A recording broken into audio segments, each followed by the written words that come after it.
जैसे ही weather change होता है, सर्दियाँ आती हैं, मौसम ड्राई हो जाता है, साथ ही खांसी, नज़ला, ज़ुकाम, फ्लू, नाक बंद हो जाना, रात को ज़्यादा खांसी आना, इस तरह की प्रॉब्लम्स भी बढ़ जाती हैं। तो आज मैं एक बहुत आसान, कुदरती और सस्ती रेमेडी लेकर आई हूँ जो जस्ट 5 मिनट्स में घर पर बन जाएगी। इसे बनाने के लिए आपको सिर्फ 3 चीज़ें चाहिए जो ऑलरेडी आपके किचन में अवेलेबल होती हैं। एंड बिलीव मी, ये बहुत इफेक्टिव सिरप है जो घर पर आप रेडी करेंगे just in 5 minutes with zero side effects. And you know, जो आप बाहर की दवाइयाँ, महंगे केमिकल वाले सिरप्स बच्चों की खांसी और नज़ले के लिए लेकर आते हैं ना, उनके साइड इफ़ेक्ट्स भी होते हैं। ये केमिकल बेस्ड दवाइयाँ वक्ती आराम तो देती हैं, लेकिन इनसे आपकी इम्यूनिटी भी डाउन हो जाती है और इन दवाइयों का इस्तेमाल आपको लॉन्ग टर्म में नुकसान भी पहुंचाता है। बल्कि खांसी, नज़ले, फ्लू और सोर थ्रोट की दवाइयाँ तो इतनी जल्दी असर भी नहीं करती, तो आपको होम रेमेडीज़ की तरफ ही आना पड़ता है। ये खांसी और नज़ले का होम मेड सिरप आप जस्ट 5 मिनट में बना लेंगे। बच्चों और बड़ों सबके लिए ये इक्वली बेनिफिशियल है।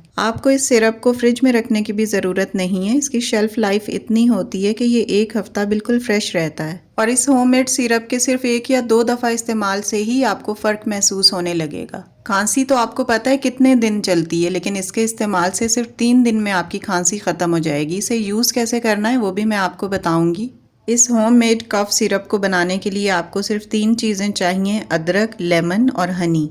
अदरक का एक बड़ा पीस ले लें, जैसा कि आपको वीडियो में नज़र आ रहा है। इसे पील ऑफ ना भी करें, बस वॉश करके इसे आप ग्रेट कर लें। जिंजर को कद्दूकश करने के बाद आपके पास इतनी क्वांटिटी होनी चाहिए क्योंकि आपने इसका अब जूस एक्सट्रैक्ट करना है। अदरक के अंदर एंटी इन्फ्लेमेटरी प्रॉपर्टीज़ होती हैं जो आपके थ्रोट को काम करती हैं और इरिटेशन को रिड्यूस करती हैं। और जो म्यूकस या बलगम आपके थ्रोट में जमा हुआ होता है ना, अदरक उसको भी रिलीज करता है। ये नेचुरल एक्सपेक्टोरेंट है जो इन्फेक्शंस को फाइट करता है। इसलिए अदरक के नज़ले और खांसी के हवाले से बहुत बेनिफिट्स हैं। अब ग्रेट किए हुए अदरक को आपने हाथों से अच्छे तरीके से स्क्वीज़ करना है ताकि इसका सारा जूस और एक्सट्रैक्ट एक कटोरी में आप ले सकें। अब आपने इसमें just few drops of lemon add करने हैं। 4 से 5 कतरे आप लेमन के इसमें डाल लें। लेमन में विटामिन सी होता है जो आपके इम्यून सिस्टम को स्ट्रेंथन करता है और फ्लू के वायरस को डिस्ट्रॉय करता है। लीमू में सिट्रिक एसिड भी होता है जो गले में जमे हुए म्यूकस को ब्रेक डाउन करके आपके थ्रोट को क्लियर करता है और इस तरह आपकी गले की खराश, सोरनेस और परसिस्टेंट कफ को रिलीफ मिलता है।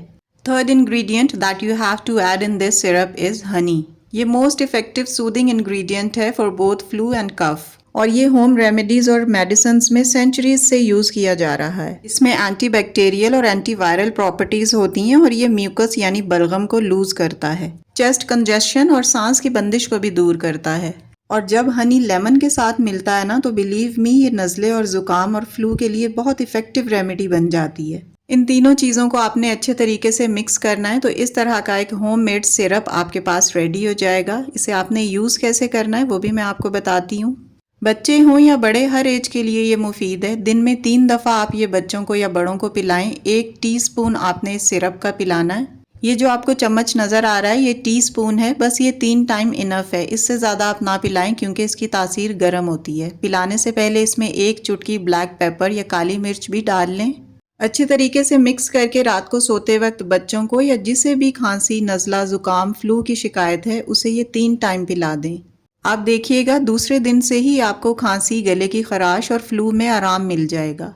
कोई भी सिरप्स या दवाइयाँ वगैरह खांसी और नज़ले की बच्चों को एटलीस्ट ना दिया करें क्योंकि इससे उनकी इम्यूनिटी ख़राब होती है। और खांसी के सिरप्स में तो यूजुअली सेडेशन भी होती है, यानी बच्चों को नींद आने लगती है, तो इन्हें अवॉइड किया करें। घर में सिर्फ 5 मिनट के अंदर ये होम रेमेडीज़ बनाकर बच्चों बड़ों सबको दिया करें। मैं भी अपनी बच्चियों के लिए सालों से ये सिरप घर पर बना रही हूँ और ये बहुत इफेक्टिव होता है, इसीलिए मैं आपके साथ भी शेयर कर रही हूँ। आप भी इसे घर पर ज़रूर बनाइएगा, इंशाल्लाह आपको बहुत फ़ायदा होगा। It's all about my today's content. Video अच्छी लगी हो तो प्लीज़ लाइक और शेयर कर दिया करें। आप ही को दुआओं में याद रखिएगा। अपना ढेर सारा ख्याल रखिएगा। इंशाल्लाह नेक्स्ट वीडियो में मुलाकात होगी। Till then stay happy, stay fit. अल्लाह हाफिज़ एंड टेक केयर।